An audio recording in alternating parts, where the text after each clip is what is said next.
So now today we will discuss about the polarity of covalent bond.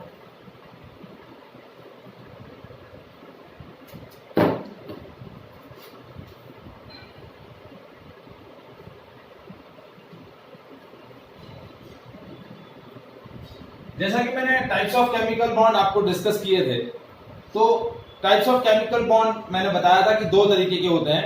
एक होता है non polar covalent bond और एक होता है polar covalent bond. Non polar covalent bond क्या होता है? A covalent bond which is formed between two identical atoms whose electronegativity difference is zero, या फिर ऐसे एटम जिनकी इलेक्ट्रोनेगेटिविटी सेम होती है तो उनका इलेक्ट्रोनेगेटिविटी डिफरेंस जीरो होगा, और ऐसे आइडेंटिकल एटम्स के बीच में जो कोवेलेंट बॉन्ड बनेगा वो कोवेलेंट बॉन्ड क्या होगा? Non polar covalent bond. ठीक है, जैसे for example H2 molecule, Cl2 molecule, O2 molecule, N2 molecule, ये सारे नॉन पोलर मॉलिक्यूल।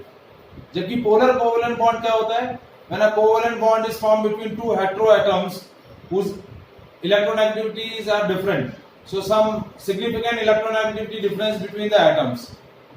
तो क्या होता है, जो बॉन्ड पेयर दोनों के बीच में या जो इलेक्ट्रॉन पेयर दोनों एटम्स के बीच में शेयर हो रहा है, उसमें जो ज्यादा इलेक्ट्रोनेगेटिव एटम है वो इलेक्ट्रॉन पेयर को अपनी तरफ क्या करेगा? अट्रैक्ट करेगा। तो उसकी वजह से उस कोवेलेंट कंपाउंड के अंदर क्या आ जाएंगे? पार्शियल आयनिक कैरेक्टर आ जाएंगे। क्या आ जाएंगे? पार्शियल आयनिक कैरेक्टर। तो वो बॉन्ड कैसा होगा? Polar covalent bond. कैसा बॉन्ड होगा? Polar covalent bond.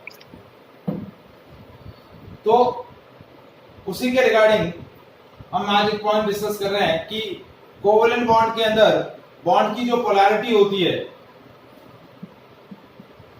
Covalent bond जो है वो दो तरीके के हैं, नॉन पोलर और पोलर। नॉन पोलर मॉलिक्यूल जैसा कि मैंने डिस्कस किया, आइडेंटिकल एटम्स जैसे H2, Cl2, N2, O2, ये नॉन पोलर कोवेलेंट बॉन्ड होगा इन मॉलिक्यूल्स के अंदर। पोलर जैसे HCl, H2O, इन मॉलिक्यूल्स के बीच में जो बॉन्ड नेचर ऑफ बॉन्ड रहेगा वो कैसा रहेगा? पोलर। जैसे देखिए HCl है,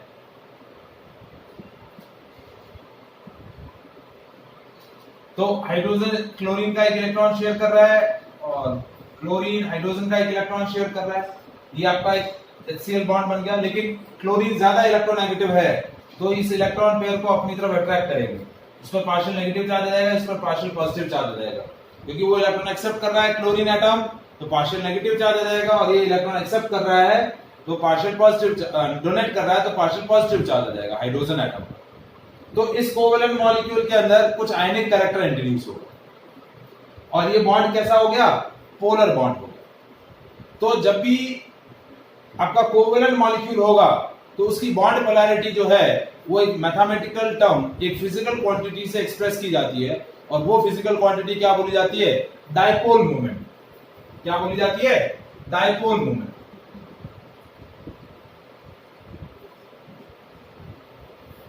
So dipole moment is what? Bond polarity of molecule expressed in the terms of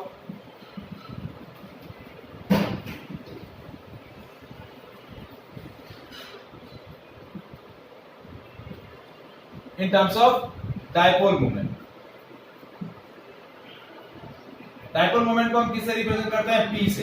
किससे रिप्रेजेंट करते हैं? P से। तो अब सबसे पहला डायपोल मोमेंट डिस्कस करने से पहले हमें पता होना चाहिए व्हाट इज डायपोल, और उसके बाद हम डिस्कस करेंगे डायपोल मोमेंट। तो जो पोलर बॉन्ड होते हैं या जो पोलर मॉलिक्यूल्स होते हैं उनमें डायपोल मोमेंट एग्जिस्ट करता है। उनका डायपोल मोमेंट क्या होता है? Non zero. और जो नॉन पोलर मॉलिक्यूल्स होते हैं उनका डायपोल मोमेंट क्या होता है? जीरो। तो किसी भी मॉलिक्यूल की जो बॉन्ड पोलैरिटी होती है वो डायपोल मोमेंट के टर्म में एक्सप्रेस की जाती है। तो सबसे पहले हम डिस्कस करते हैं डायपोल। डायपोल क्या होता है? अ pair of equal and opposite charges pair of equal and opposite charges separated by finite distance, तो दैट इज कॉल्ड डायपोल। जैसे देखिए मैंने आपको HCl मॉलिक्यूल का फॉर्मेशन बताया, तो HCl मॉलिक्यूल में क्या हो रहा है, ये पार्शियल नेगेटिव चार्ज है, ये पार्शियल पॉजिटिव चार्ज है, और ये इनके बीच का डिस्टेंस है। So a pair of equal and opposite charges separated by a finite distance make a dipole. एक नेगेटिव चार्ज, एक पॉजिटिव चार्ज, दोनों एक दूसरे से एक फाइनाइट डिस्टेंस से सेपरेट है, तो that pair of equal and opposite charges separated by a finite distance is called dipole. और डायपोल मोमेंट क्या होता है,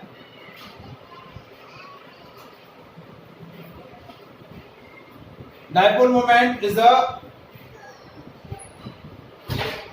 product of any one of the charge of dipole and the separation between dipole.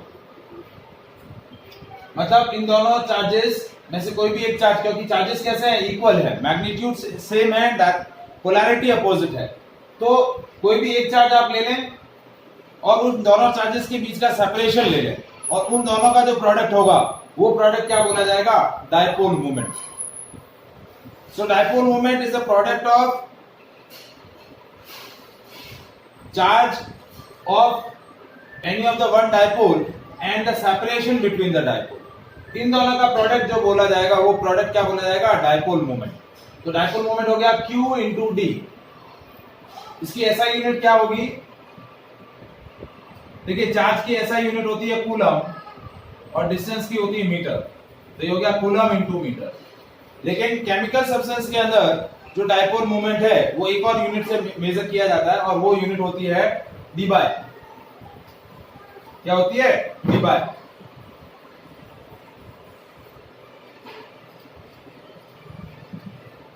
कितनी होती है, D bye, और इसकी value होती है 1 debye is equal to 10 to the power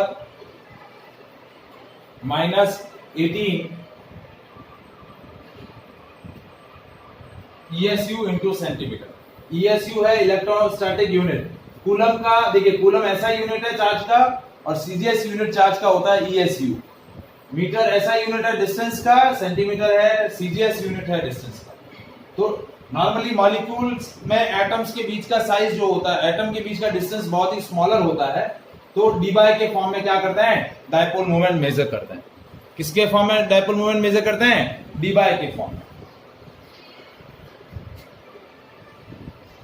तो और ये किस तरीके की क्वांटिटी है,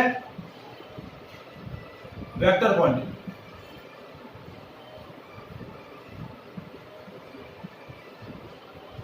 कैसी क्वांटिटी है, वेक्टर क्वांटिटी। ठीक है, और इसकी डायरेक्शन जो होती है +q से -q की तरफ, डायपोल मोमेंट का डायरेक्शन।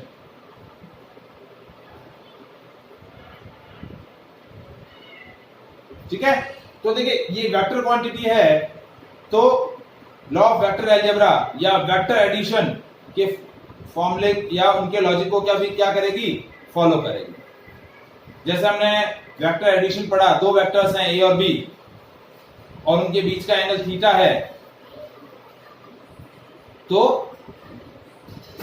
नेट डायपोल मोमेंट क्या होता है, net dipole moment, net resultant जो होगा वो क्या रहेगा,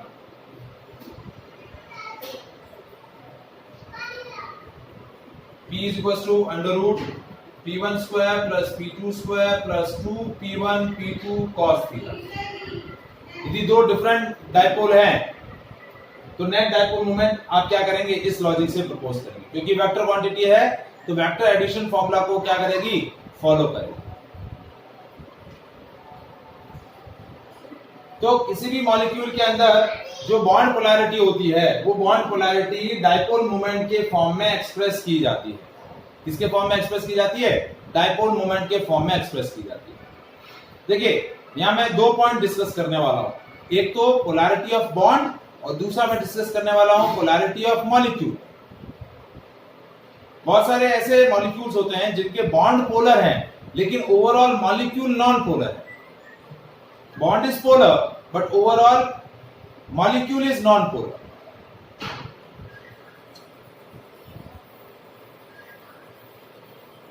ठीक है, जैसे देखिए ये पॉइंट समझ में आया बेटा?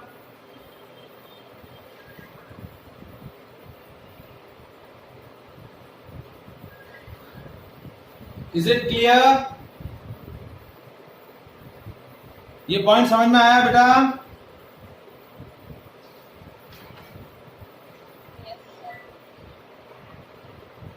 Yes sir. ठीक है, अब जैसे देखिए मैं एक पॉइंट आपको क्या डिस्कस करने वाला हूं। Certain molecules which are symmetrical structure, molecules which have symmetrical structure like linear structure, trigonal structure, tetrahedral structure,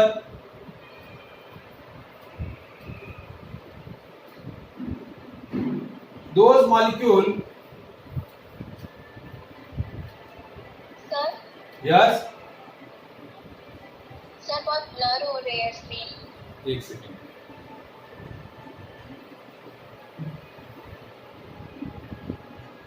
अभी दिख रहा है? हाँ सर। एक सेकेंड,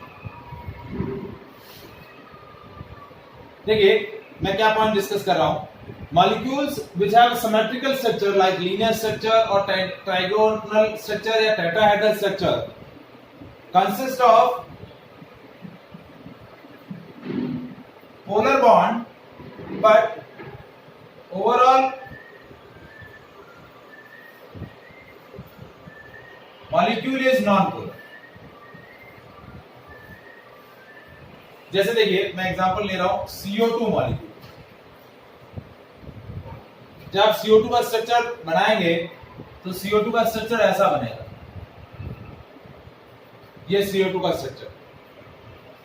तो आप देखिए यदि हम डाइपोल मोमेंट को इंडिकेट करें तो जैसा कि मैंने बोला कि ये लेसर इलेक्ट्रोनेगेटिव है, मोर इलेक्ट्रोनेगेटिव है, पार्शियल नेगेटिव ज्यादा जाएगा, इस पे पार्शियल पॉजिटिव। और इस बॉन्ड के अंदर ये इलेक्ट्रॉन एक्सेप्ट करेगा, ये इलेक्ट्रॉन एक्सेप्ट करेगा, ये डोनेट करेगा, तो इस पे नेगेटिव चार्ज, इस पर पॉजिटिव चार्ज। तो देखिए ये CO बॉन्ड भी पोलर है और ये CO बॉन्ड भी पोलर है, तो इस CO बॉन्ड का पोलैरिटी या डाइपोल मोमेंट किस तरफ होगा? इस तरफ। मैंने बताया डाइपोल मोमेंट की डायरेक्शन पॉजिटिव से नेगेटिव की तरफ, और इस मॉलिक्यूल का डाइपोल मोमेंट इस तरफ। अब ये दोनों डाइपोल मोमेंट इक्वल है और अपोजिट है, तो नेट डाइपोल मोमेंट मॉलिक्यूल का क्या हो गया? जीरो। नेट डाइपोल मोमेंट क्या हो गया? मॉलिक्यूल का zero. So this molecule consist of polar bond. Bond polar है, क्यों? क्योंकि दोनों एटम्स हेटेरो एटम है, इलेक्ट्रोनेगेटिविटी डिफरेंस है, so they consist of polar bond but overall molecule is zero। क्यों? क्योंकि इस मॉलिक्यूल का जो नेट डाइपोल मोमेंट आया वो जीरो है। तो जब भी मॉलिक्यूल का नेट डाइपोल मोमेंट जीरो होगा तो वो मॉलिक्यूल कैसा बोला जाएगा? Non polar molecule. It consist of polar bond but overall molecule is non polar. जैसे मैं एक और एग्जांपल ले रहा हूं, BF3 molecule, central atom P, ये फ्लोरीन, ये फ्लोरीन और ये फ्लोरीन, ये इस तरीके का स्ट्रक्चर बनता है BF3 का। ठीक है, तो अब देखिए डाइपोल मोमेंट की डायरेक्शन, ये पॉजिटिव चार्ज सेंटर है और ये तीनों नेगेटिव, ये नेगेटिव, ये भी नेगेटिव और ये नेगेटिव, क्योंकि फ्लोरीन जो है वो ब्रोमीन के बोरॉन के कंपैरिजन में ज्यादा इलेक्ट्रोनेगेटिव है। तो ये डाइपोल मोमेंट किस डायरेक्शन में हुआ? इस डायरेक्शन में। यहाँ डाइपोल मोमेंट क्या हुआ? इस डायरेक्शन में। और यहाँ डाइपोल मोमेंट क्या हुआ? इस डायरेक्शन। यहां देखें तो ये इस डायरेक्शन। ठीक है, तो ओवरऑल ये तीनों BF बॉन्ड जो हैं ये पोलर हैं, लेकिन नेट डाइपोल मोमेंट क्या होगा? इस मॉलिक्यूल का भी नेट डाइपोल मोमेंट जीरो होगा। कैसे? क्योंकि देखिए ये दो वेक्टर हैं, इनके बीच का एंगल 120 है, जब इनका रिजल्टेंट निकालेंगे तो वो रिजल्टेंट नीचे आएगा। तो ये वेक्टर और ये वेक्टर इक्वल और अपोजिट है तो कैंसिल हो जाएंगे। तो ओवरऑल इस मॉलिक्यूल का भी नेट डाइपोल मोमेंट क्या आएगा? जीरो आएगा। क्या आएगा? जीरो। तो ये मॉलिक्यूल भी कैसा होगा? It consist of polar bond, 3 polar bond है, BF bond, BF bond, BF bond, ये तीनों BF बॉन्ड पोलर है, लेकिन ओवरऑल मॉलिक्यूल कैसा होगा? Non polar.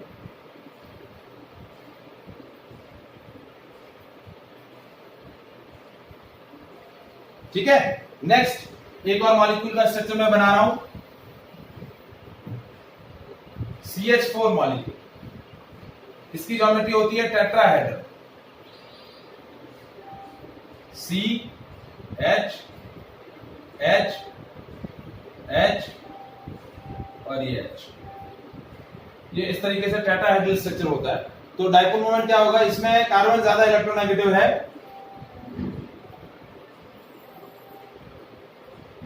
Positive,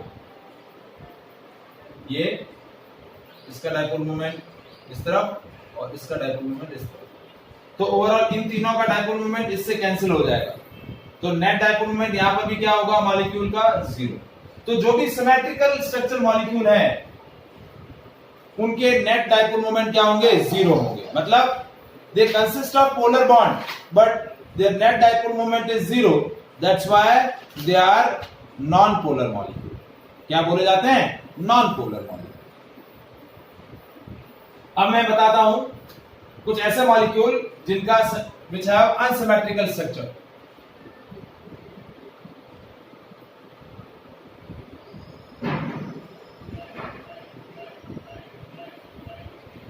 consists of polar bond and overall molecule is polar. Overall molecule कैसा होगा? polar होगा, क्योंकि उनका जो स्ट्रक्चर है वो सिमेट्रिकल नहीं है, तो उनके नेट डाइपोल मोमेंट जो है वो नॉन जीरो होते हैं। क्या होता है? Non zero. जैसे देखिए H2O मॉलिक्यूल,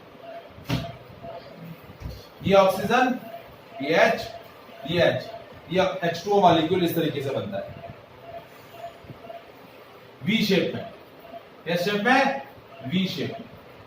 तो इसका डाइपोल मोमेंट देखिए किस तरफ है? ऑक्सीजन मोर इलेक्ट्रोनेगेटिव होगा और ये इस बॉन्ड का डाइपोल मोमेंट इस डायरेक्शन में है, तो नेट डाइपोल मोमेंट किस डायरेक्शन में होगा? इस डायरेक्शन में। तो net dipole moment non zero है। क्या है? Non zero. तो ये मॉलिक्यूल कैसा हुआ? Polar molecule. It consist of polar bond as well as polar molecule, क्योंकि नेट डाइपोल मोमेंट जीरो नहीं है। नेट डाइपोल मोमेंट क्या है? Non zero. क्या है? Non zero. One more example I have taken, जैसे NH3 मॉलिक्यूल।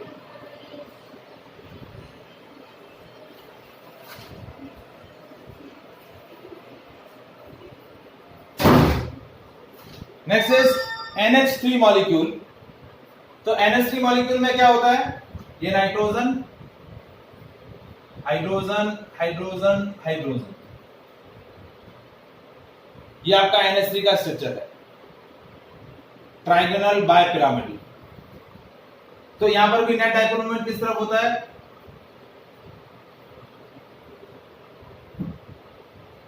क्योंकि nitrogen ज्यादा इलेक्ट्रोनेगेटिव है। नाइट्रोजन क्या है? ज्यादा इलेक्ट्रोनेगेटिव है। तो ओवरऑल ये नेट डाइपोल मोमेंट इस तरफ हो जाएगा, तो आपका मॉलिक्यूल कैसा होगा? Polar molecule. तो मॉलिक्यूल की पोलैरिटी जो है वो किससे एक्सप्रेस की जाती है? डाइपोल मोमेंट से। किससे एक्सप्रेस की जाती है? डाइपोल मोमेंट से। If the molecule consist of polar bond but overall it's net dipole moment is zero, then molecule is non-polar. But if it consists of polar bond and its net dipole moment is also non-zero, then it is called polar molecule. Is it clear? Yes, sir. ठीक है। और ये जो basically ये जो dipole moment है इसको हम क्या बोल सकते हैं?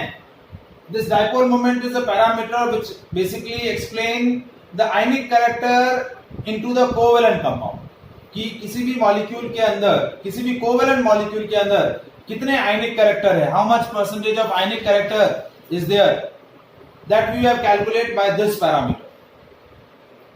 क्योंकि यदि आपका मॉलिक्यूल पोलर होगा, it means it consist of ionic character. वो क्या कंसिस्ट कर रहा है? आयनिक कैरेक्टर कंसिस्ट कर रहा है। ठीक है, जैसे मैंने इलेक्ट्रोनेगेटिविटी वाला जो पोर्शन डिस्कस किया था पीरियोडिक प्रॉपर्टीज के अंदर, उसमें मैंने डिस्कस भी किया था percentage of ionic character in a covalent molecule. याद हो आपको? नहीं याद है तो मैं वापस से बता दे रहा हूं। Percentage of ionic character in covalent molecule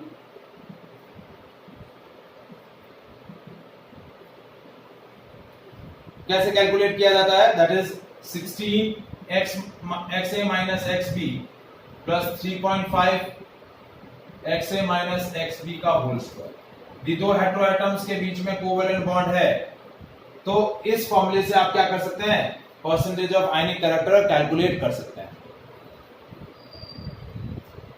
और dipole moment is also one of the physical parameter which is used to determine the polarity of covalent bond.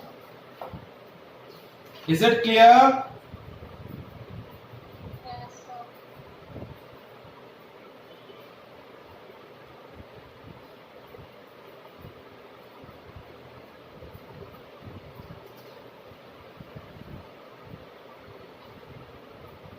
अब जो डाइपोल मोमेंट होता है उसकी क्या एप्लीकेशंस हैं और वो किन किन पैरामीटर्स पे डिपेंड करता है? पहला डिफरेंस जो है या डाइपोल मोमेंट जो है, it is directly proportional to the difference in the electronegativity of bonded atom. जितना बॉन्डेड एटम्स के बीच की इलेक्ट्रोनेगेटिव डिफरेंस ज्यादा होगी, डाइपोल मोमेंट उतना ही ज्यादा होगा, बॉन्ड उतना ही ज्यादा क्या होगा? पोलर होगा। क्या होगा? बॉन्ड उतना ही ज्यादा पोलर होगा। तो dipole moment is directly proportional to difference in electronegativity of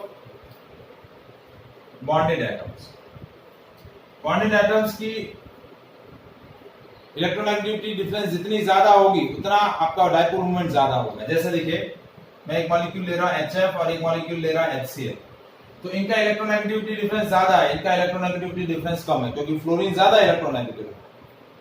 तो डाइपोल मोमेंट का ऑर्डर क्या होगा? इसका ये बॉन्ड ज्यादा पोलर है इसके कंपैरिजन में। डाइपोल मोमेंट जितना ज्यादा होगा, पोलर कैरेक्टर उतना ही ज्यादा रहेगा। दूसरा डाइपोल मोमेंट जो है वो डिपेंड करता है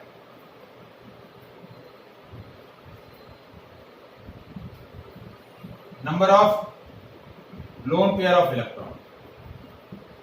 जैसे एक मॉलिक्यूल है HF और एक है H2O, तो फ्लोरीन के पास कितने लोन पेयर ऑफ इलेक्ट्रॉन है? 6, 2, 4 और ये 6। और ऑक्सीजन के पास कितने हैं? 4। तो जितने ज्यादा bond lone pair of electron होंगे, डाइपोल मोमेंट उतना ही ज्यादा रहेगा। तीसरा जो पॉइंट है वो है डाइपोल मोमेंट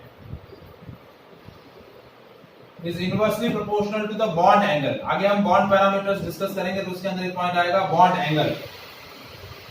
ठीक है, जैसे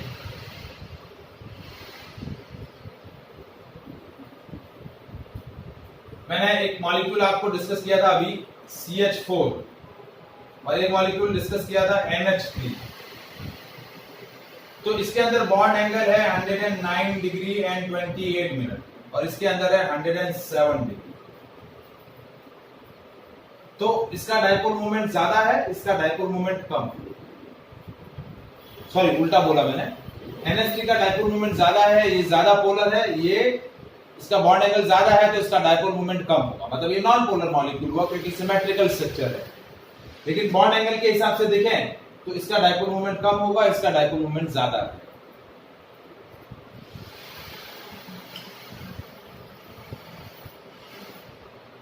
इज इट क्लियर? तो डाइपोल मोमेंट इस तरीके से कुछ डिफरेंट पैरामीटर्स पे भी क्या करता है? डिपेंड करता है। Any doubt?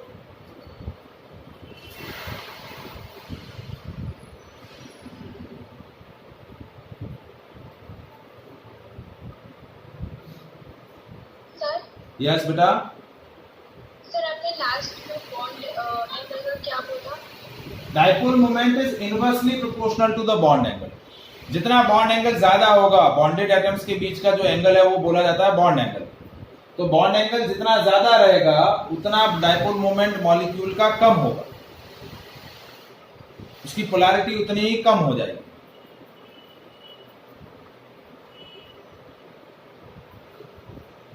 Is it clear? Yes, sir. अब अभी मैंने डिस्कस किया dipole moment which explain the ionic character in the covalent compound. अब सेकेंड पॉइंट होता है कि जो हमने आयनिक कंपाउंड्स पढ़े थे वो आयनिक कंपाउंड्स भी प्योरली आयनिक नहीं रहते हैं, उनमें कुछ कोवेलेंट कैरेक्टर इंट्रोड्यूस हो जाते हैं। सो द परसेंटेज और the covalent character in the ionic compound is explained by certain rules and these rules are known as Fajans rules. क्या बोलते हैं? Fajans rules. देखिए क्या होता है, इस फिनोमेना को हम बोलते हैं पोलराइजेशन। क्या बोलते हैं? पोलराइजेशन। बेसिक आइडिया दे रहा हूं, ज्यादा डिटेल में नेक्स्ट क्लास में हम डिस्कस करेंगे। पोलराइजेशन क्या है? कोवेलेंट कैरेक्टर इन आयनिक कंपाउंड। अब जैसा मैंने बोला कि आयनिक कंपाउंड में कैटायन और एनायन एक दूसरे से बाइंड रहते हैं, तो दो अपोजिटली चार्ज आयन जो है वो एक दूसरे से बाइंड रहते हैं। अब कैटायन का साइज हमने क्या पढ़ा था कि कैटायन का साइज छोटा होता है न्यूट्रल एटम के कंपैरिजन में, और एनायन का साइज बड़ा होता है उसके न्यूट्रल एटम के कंपैरिजन में। जैसे मैंने सोडियम क्लोराइड की बात करी, सोडियम आयन है, क्लोराइड आयन। सोडियम आयन छोटा है और उसके कंपैरिजन में क्लोराइड आयन बड़ा है। तो दो अलग अलग साइज के आयंस जब एक दूसरे के साथ बाइंड हो रहे हैं तो क्या होता है कि ये जो सोडियम आयन है, पॉजिटिवली चार्ज आयन है, ये इस क्लोरीन के आउटर शेल के जो इलेक्ट्रॉन्स हैं उनको अपनी तरफ क्या करता है? अट्रैक्ट करने की कोशिश करता है। क्यों? क्योंकि इस क्लोरीन एटम का न्यूक्लियस जो है उसकी इन क्लोरीन के आउटरमोस्ट शेल इलेक्ट्रॉन्स पर अप्रोच जो है उन सोडियम आयन के कंपैरिजन में कम होती है। तो क्या करता है ये सोडियम आयन, ये पॉजिटिवली चार्ज जो आयन है सोडियम आयन, ये क्या करता है? क्लोरीन के क्लोराइड आयन के जो आउटरमोस्ट शेल इलेक्ट्रॉन है उनको अपनी तरफ अट्रैक्ट करने की कोशिश करता है और इस तरीके से इलेक्ट्रॉन शेयर करके इस मॉलिक्यूल को डिस्टॉर्ट करने की कोशिश करता है। मतलब इसने इलेक्ट्रॉन लूज कर लिया और इसने गेन किए, लेकिन क्या हो रहा है? गेन करने के बाद ये कैटायन बना, ये एनायन बना, लेकिन कैटायन की एक कैपेबिलिटी क्या है कि वो अपने से बड़े साइज के एनायन के इलेक्ट्रॉन्स को अपनी तरफ अटैक करने की कैपेबिलिटी रखता है। तो उस वजह से क्या होता है, वो इलेक्ट्रॉन जो क्लोराइड आयन के अंदर है वो उसको अपनी तरफ अट्रैक्ट करने की टेंडेंसी बनाएगा। कंप्लीटली अट्रैक्ट नहीं कर पाएगा, लेकिन वो उनके बीच में म्यूचुअली शेयर होते रहेंगे। तो क्या हुआ? आयनिक कंपाउंड के अंदर कोवेलेंट कैरेक्टर क्या हो गए? इंट्रोड्यूस हो गए। मींस क्या हो रहा है? Electron clouds of anion is share between cation and anion. जो इस एनायन का जो इलेक्ट्रॉन क्लाउड है वो कैटायन के साथ क्या हो रहा है? शेयर हो रहा है। तो आयनिक कंपाउंड के अंदर क्या हुए? कुछ कोवेलेंट कैरेक्टर इंट्रोड्यूस हो गए। So this phenomena is known as polarisation. Cation जितना छोटा होगा उसकी पोलराइजिंग पावर उतनी ही ज्यादा होगी, और एनायन जितना बड़ा, कैटायन जितना छोटा होगा उसकी पोलराइजिंग पावर, एनायन को पोलराइज करने की जो कैपेबिलिटी है वो उतनी ही ज्यादा होगी, और एनायन जितना बड़ा होगा उसकी पोलराइजेबिलिटी उतनी ही ज्यादा होगी। मतलब उसका इलेक्ट्रॉन क्लाउड उतना ही ज्यादा या उतना ही इजीली क्या हो जाएगा? कैटायन के थ्रू डिस्टॉर्टेड हो जाएगा। ठीक है, तो ये फिनोमेना हम नेक्स्ट क्लास में डिस्कस करेंगे, जिसको हम क्या बोलेंगे? Fajans rules. Okay, that is clear for the today session. Okay, bye.